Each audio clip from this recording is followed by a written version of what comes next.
My son, the words floated in my head, a constant, nagging reminder that something had changed. I never thought that, after all these years, the man I had raised with so much love and sacrifice would be capable of erasing me from his life. Yet, as I sat in the quiet of my home, the weight of what I had overheard hit me like a tidal wave. It was one of those days where everything felt off-rain outside, a constant grey sky, and that restless feeling that something was amiss. I had just returned home from a long day at Baxter Printing, my life's work, the business I had built from the ground up. The printer's hum and the constant rush of deadlines had been my escape for years. And after Harold passed, it became more than just a business. It became my identity. I thought that by keeping busy, I could keep the loneliness at bay. But I was fooling myself. I dropped my bag by the door and walked down the hallway, my thoughts tangled. The house felt emptier than usual, though Garland was supposed to be home. He had been living here again for the past few months after his separation from Daphne, but I had noticed the distance in his eyes. He wasn't really here. It was as if he had only come back out of obligation, not because he wanted to. The silence in the house was deafening, the kind of silence that made you aware of every creak in the floorboards, every distant clock tick. I was about to enter the kitchen when I overheard them. Garland and Daphne. They were in the living room, but I hadn't meant to eavesdrop. I just couldn't help it, the voices carried. Their conversation started as background noise, but soon the words stopped me in my tracks. "We can't keep living like this, Garland." Daphne's voice was sharp, commanding. "The house, it's just too much. And your mother, well, she's getting older. We can't keep pretending that she's going to be around forever, taking care of everything like she always has. It's time to do something about it." Garland's response was softer, almost reluctant. I know. But it's not easy. She's still my mom. I can't just do this to her." I felt the sting in my chest. They were talking about me, but in the coldest way possible. It wasn't even an attempt to hide their intentions.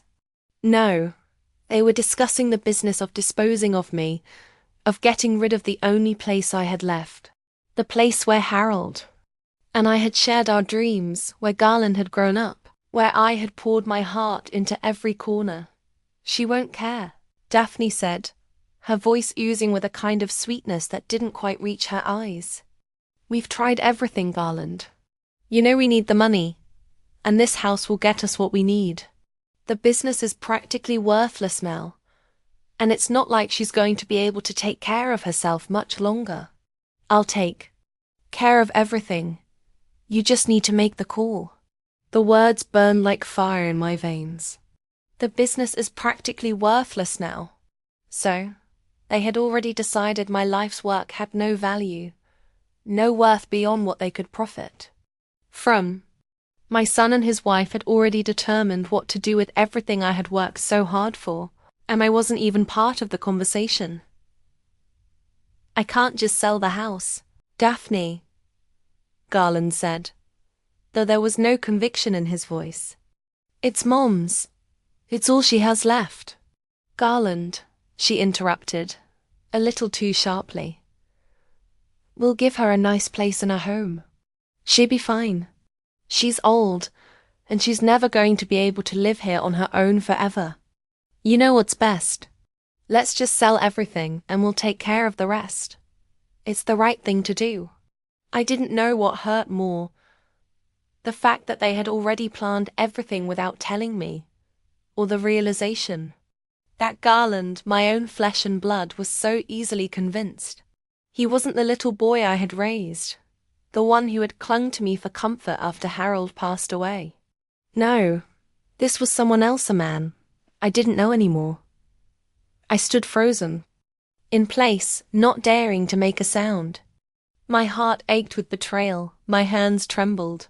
It was as if my entire life was being reduced to a transaction, a business deal. I had never asked for much in my life, just respect, love, and the chance to live out my final years in peace. But that was too much to ask, it seemed. The conversation drifted on, and I heard Daphne suggest selling the house quickly before I could even get a chance to protest. "There's a buyer lined up already," she said. "We can make the deal fast, and then you can put the money into something more sensible. You can't live here alone forever, Garland. You've got to think about the future."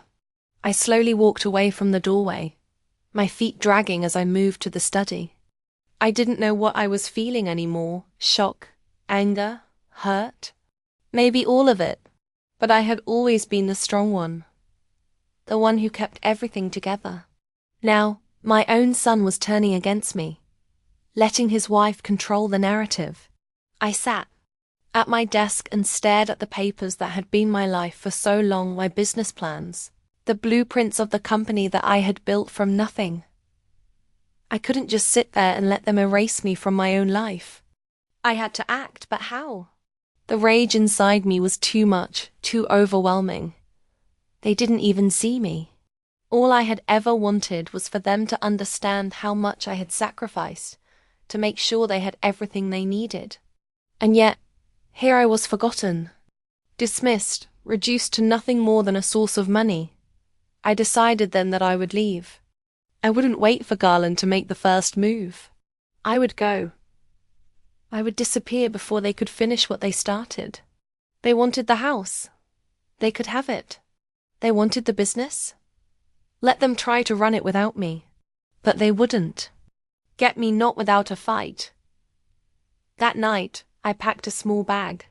I didn't tell anyone where I was going. I didn't even tell Garland.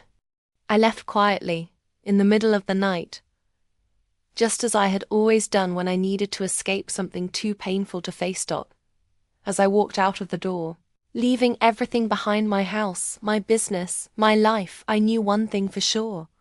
I was finally taking control of my own fate. The woman who had spent decades building a life for her family was no longer willing to let that life be stolen from her. The days following my departure were filled with silence, a heavy kind of silence that seemed to echo in every corner of my new life. I had never anticipated how hard it would be to leave, even though I knew it was the only thing I could do. Garland didn't call. Daphne didn't send a message. No one came looking for me, not that I expected them to. I had been discarded like an old, unwanted thing. My heart, which had once been so full of love for my son, was now a hollow ache, something I couldn't easily shake off. I found a small apartment in a quiet town, far away from the chaos of my past. It wasn't much, just a one-bedroom unit, with a view of the street and a small balcony where I could sit and watch the world go by. I chose it because it felt small, unimportant, and safe. Safe from the memories that had begun to haunt me. Safe from the pain of everything I had lost. It wasn't fancy, but it was mine. It was the first time in years that I felt in control of something again. The first few days were hard. I spent most of them sitting on the balcony, staring at the empty space before me, lost in thought. My mind kept drifting back to Garland, to the years of raising him, of trying to balance being a mother and a businesswoman. I had sacrificed so much for him, that somewhere along the way, I had lost him. Somewhere along the way, I had become invisible to him, and it hurt. I didn't want to think about it, but I couldn't help it. The fact that they had already planned my future without me, that they had already decided to erase me, was too much to bear. I wasn't a fool. I knew the real reason behind their actions.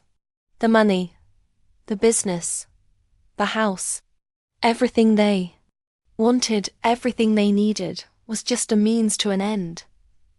I had always known Garland wasn't the type to be driven by love alone.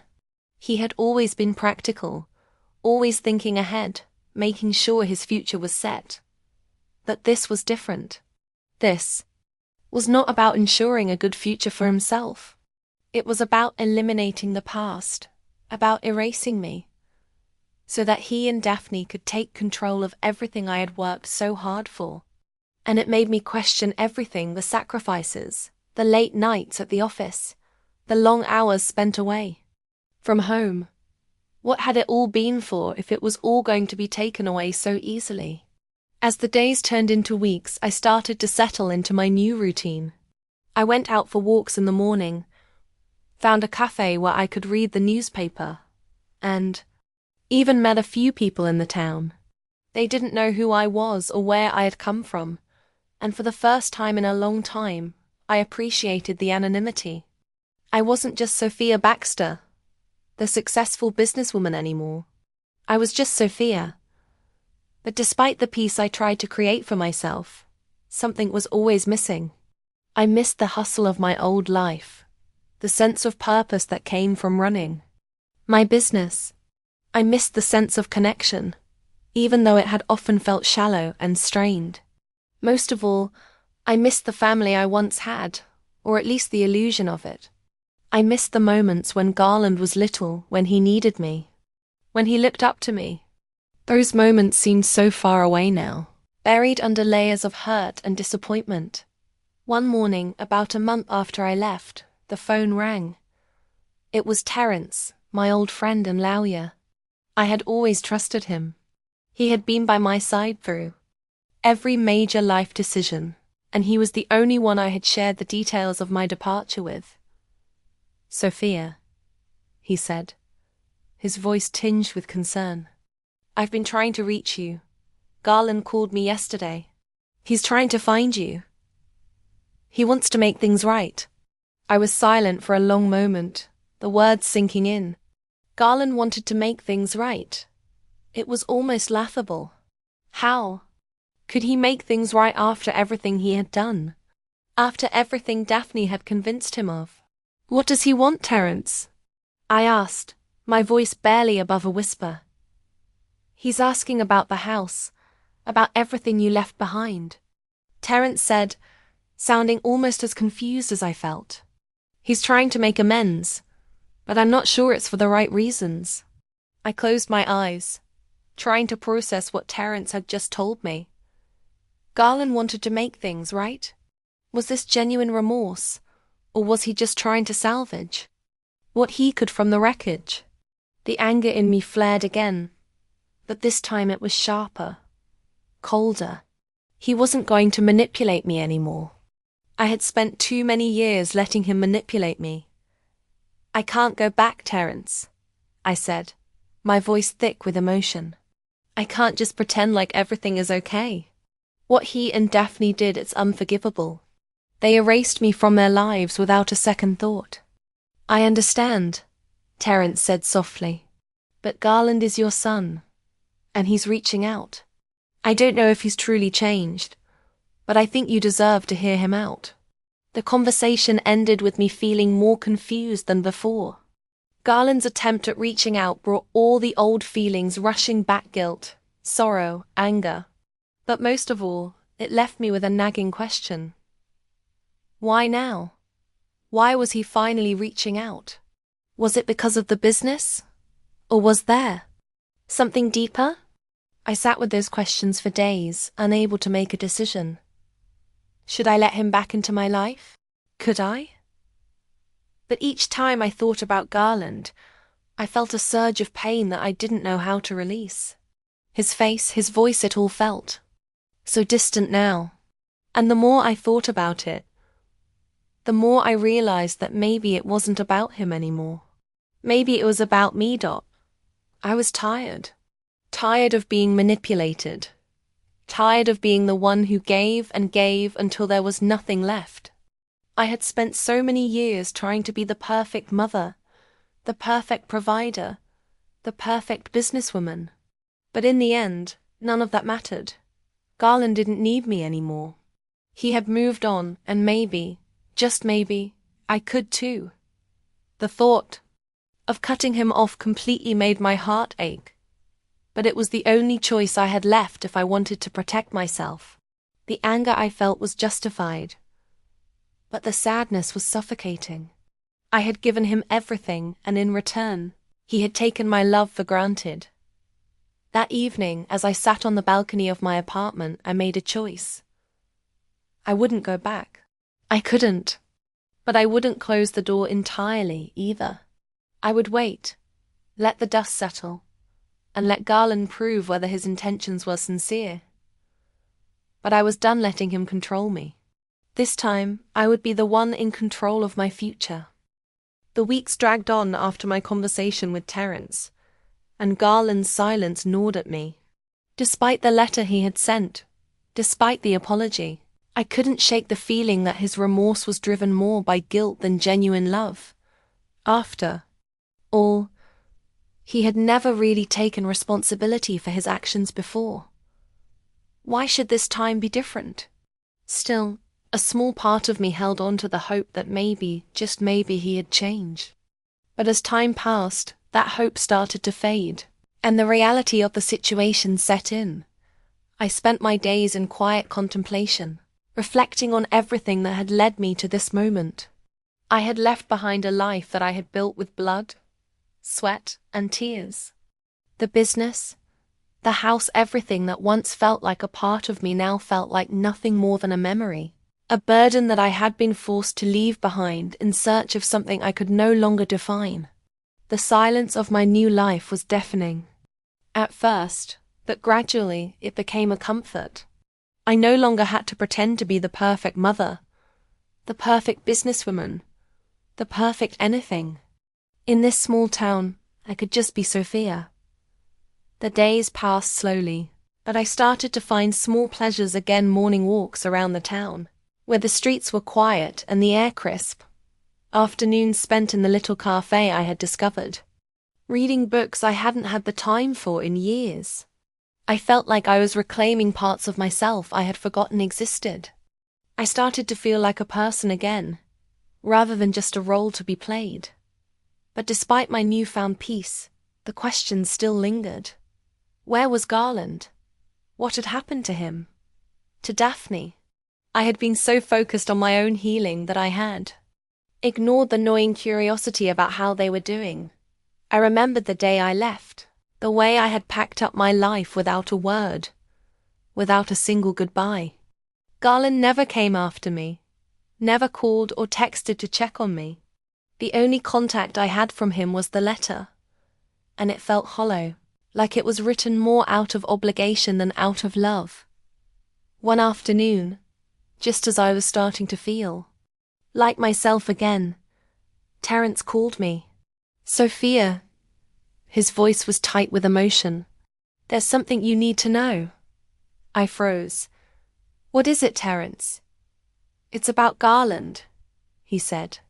"He's been trying to get back in touch with you. I know you've been avoiding him, but I think you should hear what he has to say." I hesitated, unsure of what to do. The anger and the pain I had kept buried for so long resurfaced, and I could feel the weight of it in my chest. I didn't want to face him, not after everything that had happened. But at the same time, a small part of me couldn't help but wonder if maybe, just maybe, he was finally ready to take responsibility for his actions. "I'll think about it," I said, trying to keep my voice steady. "I need some time." Terence understood. "I just want you to know that you're not alone, Sophia. You've been through so much, and I know this is hard. But you have friends who care about you.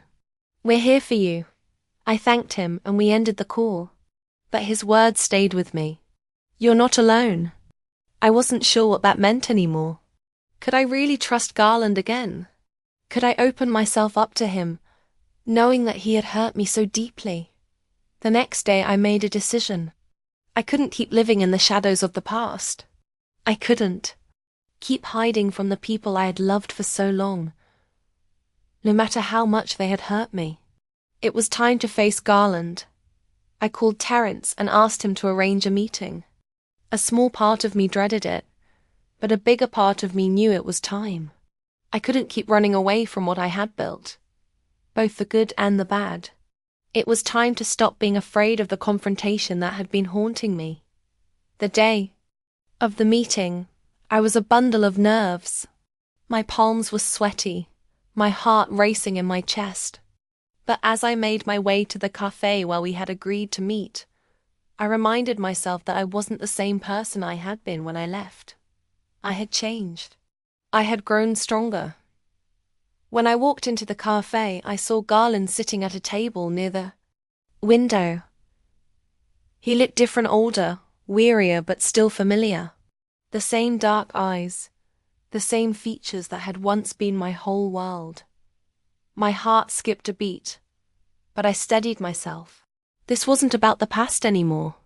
This was about finding a way forward, no matter how difficult it might be.